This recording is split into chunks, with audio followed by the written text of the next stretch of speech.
It's been a while since I've done a review. Um, it's I've had a lot of reviews I recorded that I wanted to edit and do, but I never had the right mindset to edit them, or I just not uh, been motivated to edit much. It's been very difficult, but I'm sparing you all the sad parts that's been happening. Um, so I've done reviews for Batman. I've done reviews for a lot of movies that came out. I never posted them, sadly, and I think it's already too late to talk about them. So let's start off with trying to get back into reviewing stuff. Let's talk about Moon Knight. The first episode came out today. I lost track of time. I didn't know it was already the 30th of March. I am shocked about that. I've been delaying a lot of things and I didn't know it was already the 30th, which is kind of bad. Losing track of time of what has been going on. So, Moon Knight is this character that I've seen in so many meme compilations a lot, where he says a weird shit all the time. Like, he says this out of context stuff in these panels, and I'm trying to decipher, were those real or were they fake? Some of it seems like they were fake, but some of the times I don't know, because it seems like, were these actually in comics? Did Moon Knight really say these things? I probably am stupid thinking they are, and I'm just overthinking it. I don't know. It is really crazy how I've been seeing a lot of memes of Moon Knight, but I never hear people talk much about Moon Knight ever. Like, Moon Knight is a total mystery to me. I don't know anything about him in comics. I don't know anything about him in other media whatsoever. I never even seen Moon Knight before, and if I have, I've probably forgotten about it. Because Moon Knight has been very evasive in my memory, and I don't know who he is. But Moon Knight, as was described to me by a friend of mine, is basically Marvel's version of Batman. Like, this is Marvel's version of Batman. This is what people told me this. And I can see probably in one shot in the trailer, and still nothing helped in the first episode, because everything I saw in this first episode was in that first trailer. I never seen other trailers of Moon Knight. I've been avoiding them, not by choice. I've been like, I just never had no interest in seeing them yet. I was like, should I watch them? I don't feel like watching it. Like, sometimes I don't know anything else. Like, maybe there was more stuff shown in other trailers, but here it's like, now I don't know what's gonna happen next, because everything I probably have seen in the trailer, I've seen in this episode. And Oscar Isaac, great actor. Surprised he is willing to do another, you know, thing, another like a movie or slash series with Disney after, he kind of gotten fucking shafted in the Star Wars franchise. And I don't blame Disney that much. I mean that much. I don't blame them that much, because sometimes they have been going strong with Mandalorian and the final season of Clone Wars. Boba Fett could have had some work done, but it was still good nonetheless. But, I would put more blame to Kathleen Kennedy than Disney, because I don't know, because Kathleen Kennedy was the one that was all over production of that, and how she was handling it. Disney with Marvel has been rocky a lot with movies, and except for No Way Home, Shang-Chi I thought would be good, but Shang-Chi was Eternals was just wasted. I say it would have been good, but sadly it it had good ideas but was executed awfully poorly. It's terrible. Moon Knight and not Moon Knight, sorry, like all the other shows I've seen, like from Marvel, WandaVision, Loki, not Falcon and Winter Soldier, didn't like it that much. What else I'm thinking? Hawkeye and What If, like those shows, they were good. Marvel has been putting out good shows. Moon Knight seems like something of a violent, kind of more darker approach. Like there is less humor in this show. This is probably one of the few Marvel shows that is really devoid of humor. There's a few jokes here and there in Moon Knight, but so far this is a very serious show. Like if this was more grittier and bloodier, it could have been a Netflix show. Like it could have been the same ranks of Daredevil, Jessica Jones, Luke Cage, Iron Fist, Punisher. It could have been like that. Hell, it could have. Like this could have gone grittier.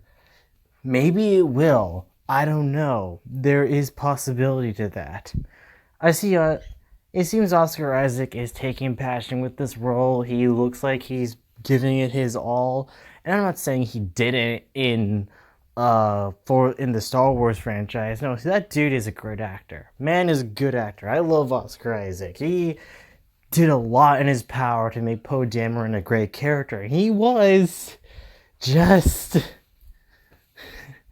no one was good at writing him or writing characters for that matter in that god-awful trilogy. Here, I like him in this.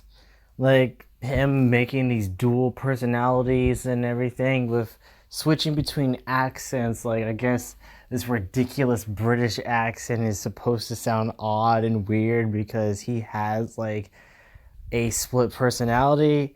And it's probably not his real accent at the point. Like, it's meant to sound kind of fakey, which I feel like that was the whole point, because it just sounded, I don't know, it just sounded like an odd British accent. I was like, what the heck is this? It seemed silly. It seemed ridiculous, but to me it did. And then you actually hear Oscar Isaac's actual voice, but when he is the other personality, which is Mark. And so far, I have no idea what's going on. Like, I guess Mark is probably the one that is in control most of his life, and I'm guessing, and Steven is just Steven. And there's nothing about Steven. He's just the one that is like confused. He is mainly the audience surrogate of the whole entire show, I'm guessing, because he doesn't know he's in the dark, like the audience is in the dark, and everyone who knows and the people who only are in the know is Mark and whatever this entity that F. Murray Abraham is playing in this show. And so far, I am liking it. I do like that the show doesn't show you action yet. It cuts away from it. Like, because we're still in the perspective of Steven. We're not trying to show this perspective of Mark yet, I'm guessing, in the show. That's keeping the eluding mystery of what's happening. But when it's happening, it's kind of haunting. It's kind of scary. Like, you're this person that has no idea what the fuck is going on. You wake up with your jaw broken. You wake up with blood on your hands, thinking like, oh no, I'm gonna be killed by these guys. they're gonna attack me, they're gonna kill me, and then all of a sudden you wake up and you see like, no, you killed these guys. There's blood on your hands, buddy. You murdered them with your fist. And it looks like it because Steven wakes up, he sees like, I guess 3 or 4 dead bodies on the ground. His hand is bloodied up. I'm like, Jesus.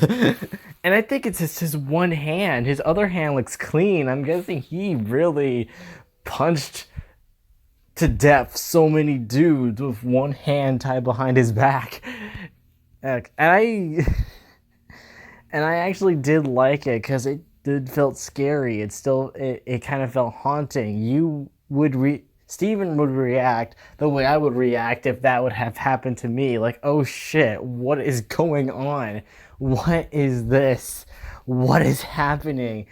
And yeah, it has that terrifying aspect of it, like not knowing what's going on, being dropped into something that you have no idea what's seen before you. And it's kind of interesting that way. But it kind of confuses me in a way, or whatever, of where Steven is like trying to like, he just locks himself up, he ties like a chain around his ankle and has the door locked, puts like tape over it to make sure to find out what's going on. I'm guessing he thinks he has a sleepwalking problem. That's what I'm assuming, because in the show it looks like he doesn't know about the voices in his head, doesn't know anything about them, or maybe he does, but that's what I'm trying to assume right here from what visual clues they give us in the show and what is happening. Like, it looks like he's trying to stay awake, like he's like nervous to sleep, I guess, because he doesn't want to like something was gonna happen, like, oh, I'm sleepwalking and then this shit happens. And it's like he has the ankle, he has the sand on the ground to see if there was any movement, the tape over his door to see if anyone or if he ever left the house or something, which is probably sounds ineffective because apparently Mark probably already knew about it. He's like, yeah, I know how to get out of this shit. It's just like, whatever. It does feel kind of a scary kind of thing. It feels like a scary, haunting experience, thinking like, oh, I am trying to stop myself for something. You wake up and you're like, shit, what is happening? It is it is interesting. I do like how interesting the first episode kind of grabbed me, but also it's got me like wondering what's going on. I'm still confused, still wondering what's happening. Like, but I guess that's the point, to make the show leave you in the dark of things. Ethan Hawke, I'm not sure about him yet. I'm fine with Oscar Isaac's performance. It's grabbing me. His character is just, he feels like an everyman, and he is like in a world that he didn't expect he was in, but he seems fine. I think Oscar Isaac does a great job with his performance. He's interesting. That was I'm still trying to get over that joke he made where Ethan Hawke mentions about avatars, and then he just like, yeah, blue people, love them, and then and then Ethan Hawke's like, no, not that, and then Steven's like, anime. I'm like, god damn it. That was a dumb joke that is really dated. I say the joke is really dated because everyone made that, because that's what happened when the last Airbender movie came out. Like, they can't call it Avatar because the year before Last Airbender came out, 2009, it was Avatar. Like, they can't call it Avatar because people will be confusing it with the blue people, the Na'vi, and and I thought that was like, okay, shut up, because I know that was the comedy trying to kick out there, but this episode honestly restrained itself from doing any humor whatsoever. So I'm kind of digging that because as much as people are like, why do you want to have so much serious stuff? Why do you want more brooding and darking stuff? Maybe because I'm tired of my superhero movies having too much humor. I guess I am bored of it. Like sometimes it can annoy me and it can just make me roll my eyes like I hate this. uh, I can have exceptions, but not a lot. Uh, Ethan Hawke, I'm not sure of. Like Oscar Isaac, love his performance. I think Oscar Isaac gives a great 100% on it. Um, Ethan Hawke just seems generic so far. He seems every generic villain that's part of a cult that says like they are the messiah, or they are like they're the ones that are trying to bring peace and prosperity and promising like we will take down all the sinners and bring only a heaven on this earth, blah blah blah. He seems generic. Like nothing about his performance grabs me that says, yeah, this seems like a very interesting character. I just yeah, Ethan Hawke had a beginning scene, I think it was him, where he drinks a glass. I don't know what it is. It probably was alcohol. I don't know. And then drinks it, puts the glass, turns the glass upside down, and then wraps it around a cloth, takes a stick, breaks the fucking glass, and then he puts the glass in his sandals and walks on them. And okay.